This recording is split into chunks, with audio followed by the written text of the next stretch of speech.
A games journalist backed by government funding is calling for the final purge of gamers who disagree with the antics and attitudes of those behind things like Sweet Baby and the companies that do similar things. We're talking about the firms that are brought in by corporations to propagandize video games in our estimation.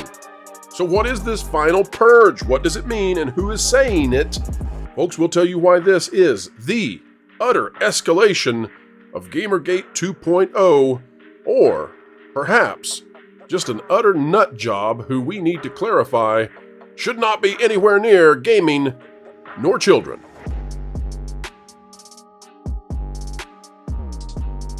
Hello folks, welcome back to the Pro Channel. We are here to explain entertainment, keep you ahead of the culture curve. We take the job very seriously, and sometimes that means calling out bad behavior, and in this case, it is righteously bad. Well, maybe unrighteously bad is the better way to put it. Here's a little thought experiment for everybody out there. If you call for the final purge of people, you're probably the bad guy in any possible situation, scenario you can invent in your head. Whatever head canon you have, I guarantee you, if you say that phrase, you are the villain. Well, let's get into it right now, folks. We'll tell you how this relates to gaming, why it is dangerous, and why it is an escalation that matters right now. Out of thatparkplace.com, this is a big one, and this is an escalation of what we've been seeing surrounding Sweet Baby. And oh, Sweet Baby, they are mad like a hornet's nest of far-left intersectionalists. They do not like that places like X and That Park Place are shining a light on them. Here's what we've got. This by John Trent. Who's that? Children's BBC host Jules Hardy calls for final purge. Jeez Louise, if you say final purge in just normal parlance, the internal monologue that you should instantly flash up, you're the bad guy. Like there's never a time in life when you use the phrase final purge and you're on the good side. I would say the editors of BBC who let her say it were kind of laxative about that term. Yes. Yeah. To let it flow like that. I guess they went with final purge because solution was too on the nose. So let's read it and then we'll get into it. Children's BBC host Jules Hardy calls for final purge of gamers after boycott list created for consultants, Black girl gamers. This is related to Sweet Baby. We'll talk about it. I'm sure John can walk us through all this. Children's BBC host Jules Hardy, oh great, she works with kids, called for a final purge of video game players after a boycott list was created for video game consultancy group Black Girl Gamers who worked on the Square Enix failure Forspoken. Now, folks, one of the reasons that this matters is because she is not just a rando person. She's not just a video games journalist. She is funded, if she's working for Children's BBC, she is funded by the UK government, your British tax dollars at work, or pounds perhaps. Ex-user Becky shared a screenshot to the social media platform of a Steam group and curator list that was to inform gamers of all the games that Black Girl Gamers had worked on. The user wrote, Black Girl Gamers, you wanted to defend Sweet Baby with all you could possibly. Well, here is your page because you wanted to finish Sweet Baby when I know that you both worked together on projects and forced DEI is nothing more than isms. Now, of course, Black Girl Gamers is part of that ecosystem we've talked about in the past where you have Sweet Baby and others who are these consultation firms. So you've got all this stuff. Okay, so the portfolio begins again where we are doing the Steam curator list where now all you're doing is going to a company's website and finding out what games they've worked on. It worked on Sweet Baby. This group didn't like that very much. And so let's get down here to what Jules Hardy had to say. At It's Jules Hardy. Can we agree that for round 2 of this, it can be the final purge of these kinds of gamers? It's 2024. I've been arguing about this for decades. Can we have a last full detox of these dude so we can get back to the positive gaming community we have been creating? So, folks, once we eliminate, once we slaughter those we disagree with, the utopia will be brought manifest. That's the idea. You all figure out the analogies. In this case, it's just about gaming and online stuff, supposedly. But we know what happens when it spills over into actual state affairs and what happens when this spills over into society. It's not pretty when you want to eliminate those who disagree with you so that you can usher in the final nirvana. But this is Jules Hardy, Children's BBC expert panel. Your thoughts, starting with John, who did this article. John, connect us to Sweet Baby here. Yeah, so I actually think that Jules Hardy is parroting what Campbell, the Sweet Baby Inc. CEO, previously said back in 2019, where she gave this presentation at the Game Developers Conference, where she's actually talking about how there are certain individuals, straight white male gamers, are standing in the way of her progress and innovation.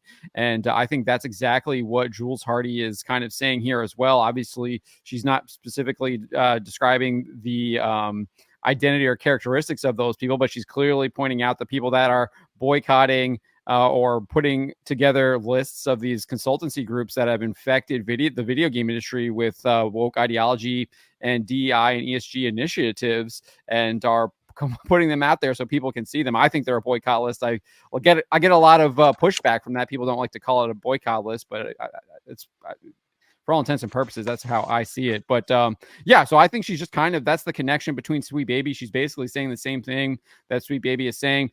As you mentioned, Black Girls Gamers is a very similar organization to Sweet Baby Inc. They do very similar things where they are trying to push the DEI woke ideology into video games. They did that with Forspoken. That game was an utter disaster. Square Enix has said that it had lost money on it, and the studio, the name escapes me of it, I was actually kind of shut down and refolded back into Square Enix. That's how poorly that game did after Black Girl Gamers was heavily involved in the consultancy portion of that game. So that is the connection with Sweet Baby Inc. I'm not sure if they've actually done any kind of work together, given the fact that Black Girl Gamer says they haven't. I'm going to lend to believe that, but they do very similar things in the video game industry. Right. There's about a dozen of these companies that we know of that are significant that operate in this space as consultants to essentially propagandize gaming. And I would suggest, folks, go ahead. That was Luminous, by the way, and they merged just at the end of last month. Yeah, these organizations usually revolve around identity of some sort, and that's what they're trying to specifically push into the video game. So whatever identity happens to be, whether it's LGBTQ, which was there's one called Gaming X, I think. Obviously, Black Girl Gamers is Black females, so but that's kind of how they work. And folks, I'm just going to say, there's a categorical difference in the way that we operate and how this new quasi-religious movement operates. That is the intersectionalist, tribalist, postmodern, neo-Marxist, post-rationalist, whatever we're going to eventually call them. We can call them wokesters for now. There's a categorical difference, and that is that when we say something like final purge, we know that's probably evil, no matter which side says it. We don't have any desire to delete or eliminate those who have opposing views. In fact, we covet opposing views. We believe in free discourse. We believe in challenging ideas in a free marketplace of ideas. But that's because we believe in truth with a capital T. When you believe in only power and narrative, then you don't believe in a free marketplace. You just believe and you buy what I'm saying. And if you don't, I'll bash it over your head until you do. Lou, your thoughts on this with stuff like Final Purge? I don't know her, and I don't know anything about her, so I looked her up. This internet thing is wonderful.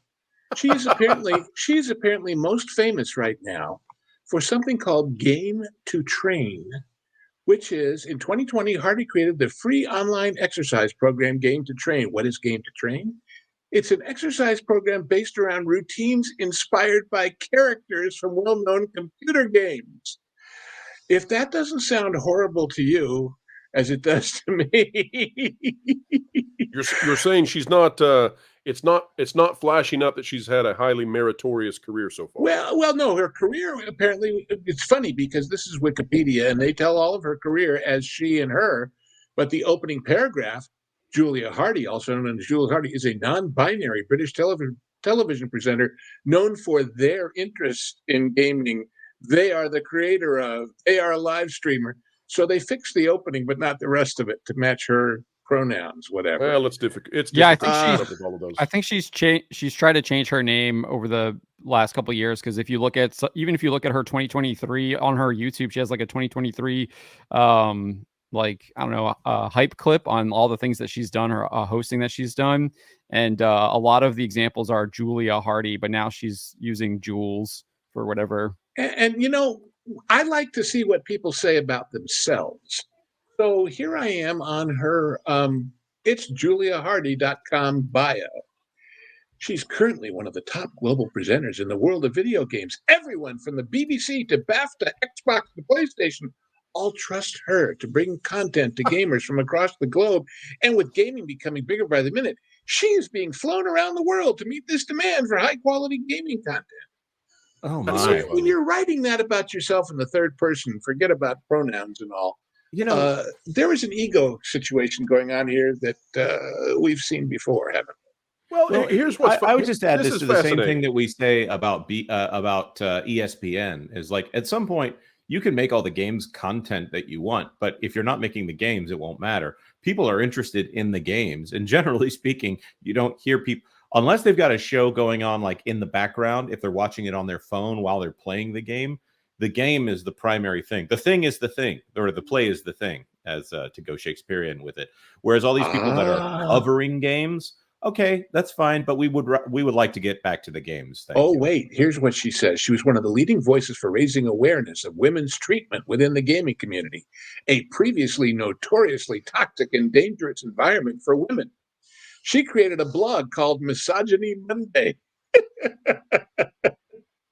Call out some of the more disgusting comments that she would receive and turn it into something positive. The popularity of that blog led to her HR, being invited to Canada to do a TED Talk on sexism that was performed to a crowd of over 1,300 people. Oh, isn't that exciting? And she's a hugely public mental health advocate, as she suffered from depression her whole adult life. Okay. Yeah. Mhm. Well, aren't these people all unhappy for some reason? Maybe there's Always. a reason.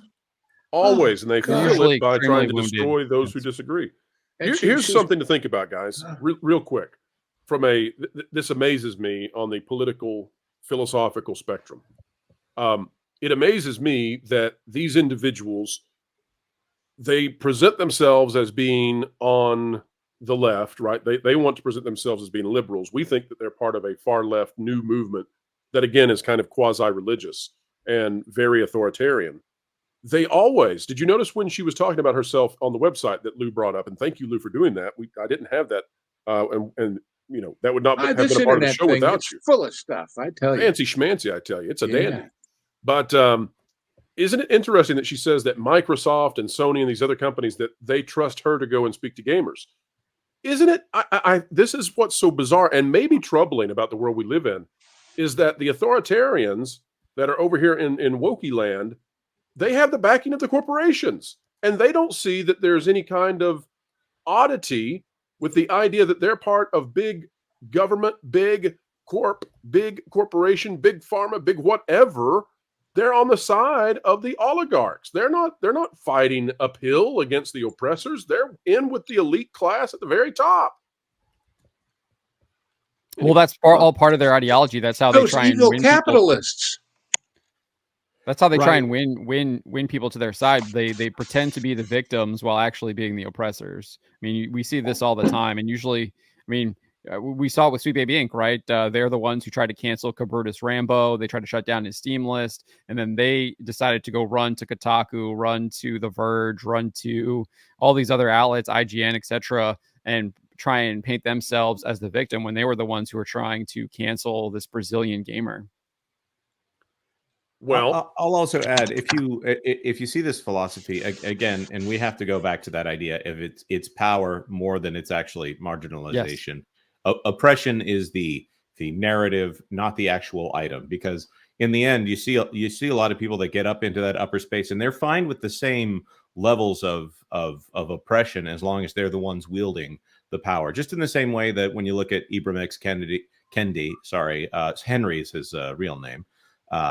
Given name.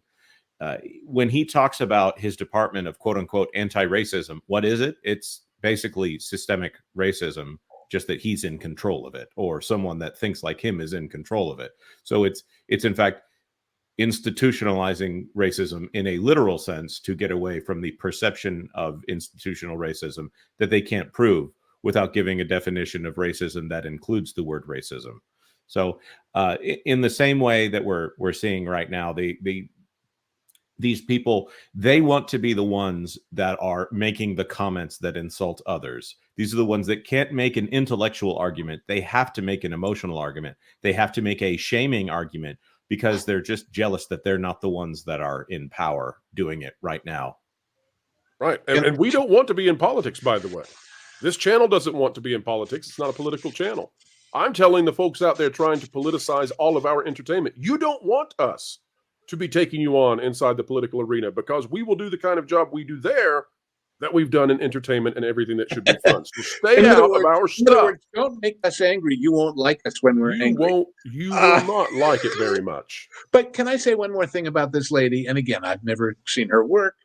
All I'm looking at is the picture she chooses to put on her website. And then that prompted me to say, I wonder how old she is. You know what? Nowhere. It's nowhere I can find. There's some surgeon named Jules Hardy who's born in 55.